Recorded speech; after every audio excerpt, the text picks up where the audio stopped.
جھوٹا آدمی تو اپنے آپ کو جواب نہیں دے پاتا، وہ تو کس طرح سوتا ہے، وہ غلط بات کر کے وہ کس طرح چین لیتا ہے۔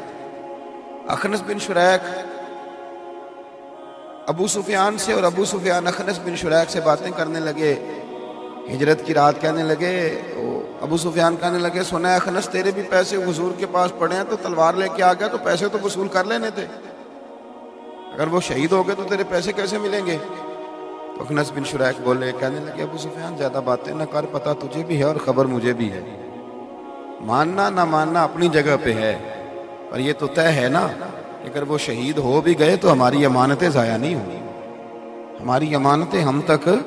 اتنا وثوق، اور ابھی کلمہ نہ پڑھنے والوں کو، اور یہاں آپ یقین کریں کہ لکھ کے لگایا ہوا ہے کیمرے کی آنکھ آپ کو دیکھ رہی ہے، لیکن کیمرہ بھی دیکھتا جا رہا ہے اور کرنے والے اپنا کام بھی۔ بھئی ہمیں کیمروں کی ضرورت کیوں پڑی؟ ہم تو اس رب کے ماننے والے ہیں جسے نہ اونگ آتی ہے نہ نیند آتی ہے،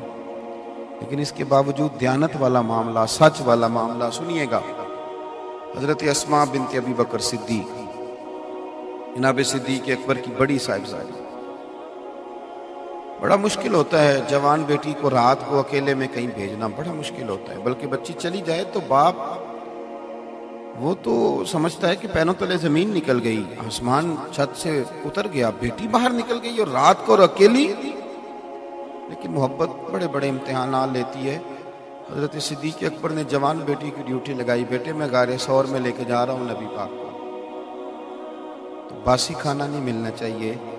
میرا بیٹا تازہ کھانا پکا کے۔ یار جوان بیٹیوں کی بھی اس طرح ذمہ داریاں لگتی ہیں، اتنا درد، اتنا پیار۔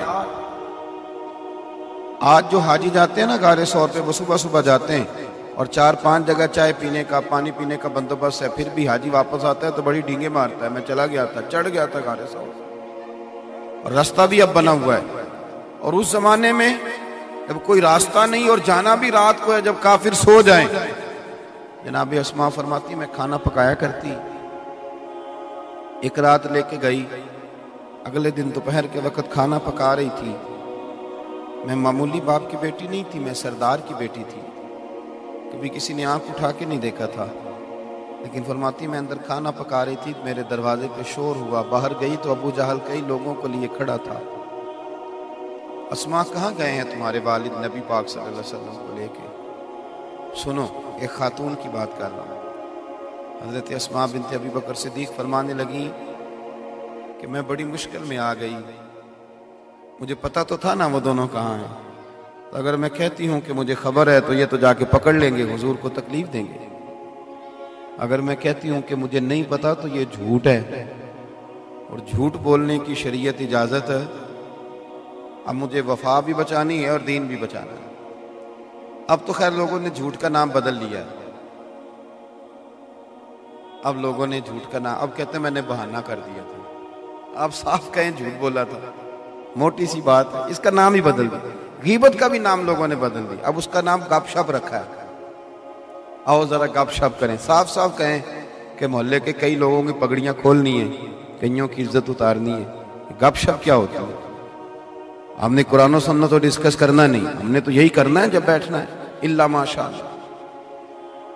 تو حضرت اسماء بنت ابی بکر صدیق رضی اللہ تعالیٰ عنہ فرمانے لگیں کہ وہ مجھ سے کہنے لگا کہاں گئے تیرے والد حضور کو لے کر کے؟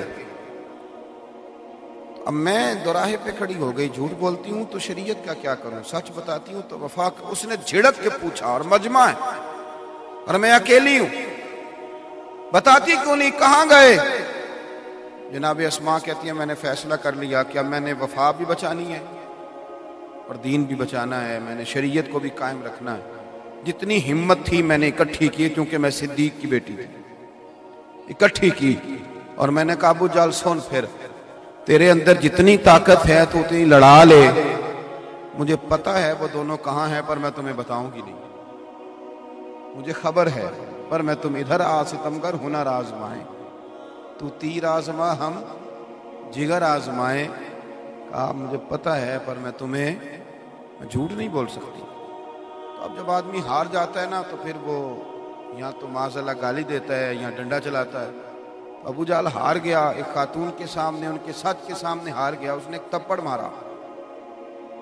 آپ فرماتی ہیں کبھی کسی نے دیکھا نہیں تھا، میرے ابا ناز اٹھاتے تھے، جب تھپڑ مارا تو میں زمین پہ گری، پتھر میرے کان سے لگا تو بالی تھی، کان پھٹ گیا، لوگوں نے اس کو پکڑا، چلو عورتوں کے منہ لگتے ہو، اسے لوگ لے گئے، پر میں اسی حال میں اٹھی، چہرے پہ کپڑا لپیٹا اور میں نے روٹی پکائی، زخم پہ زخم کھا کے جی، خون جگر کے گھونٹ پی، آہ نہ کر لبوں کو سی، یہ عشق ہے کوئی دل لگی نہیں، کہتی ہیں اسی طرح کھانا پکایا، رات طرح میں نے آج اور گہری ہونے دی، کھانا لے کے غار ثور میں جب میں پہنچی تو چراغ جلایا، تو آپ کو پتہ ہے کہ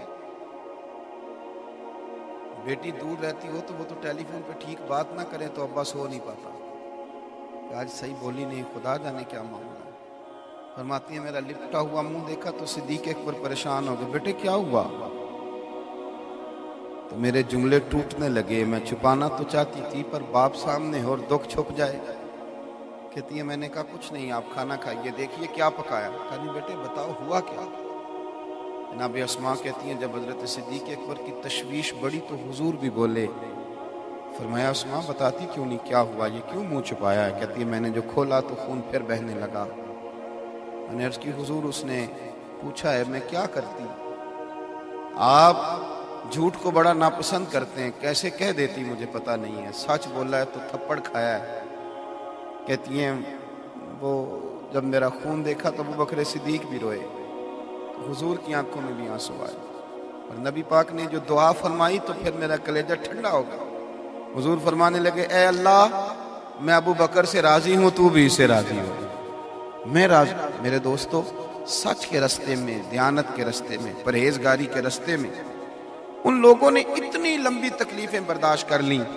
لیکن جھوٹ کا سہارا نہیں لیا، غلط بات کبھی ان لوگوں کی زبانوں پہ